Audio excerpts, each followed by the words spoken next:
ఇంటికైనా ఆమె కుమార్తెగా వస్తుంది. అసలు నిజంగా చెప్పాలి అంటే ఎక్కడ ఆడపిల్ల ఉన్నా ఆమె పరదేవతా స్వరూపమే.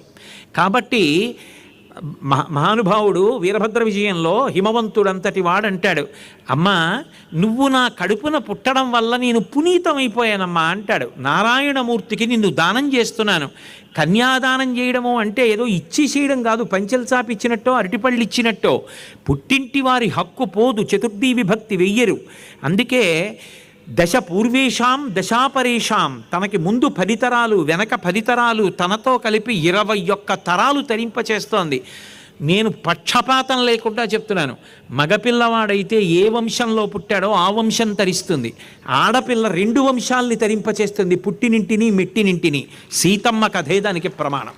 కాబట్టి అటువంటి తల్లి నాకు కుమార్తెగా రావాలి అని దక్ష ప్రజాపతి తపస్సు చేశాడు. తపస్సు చేస్తే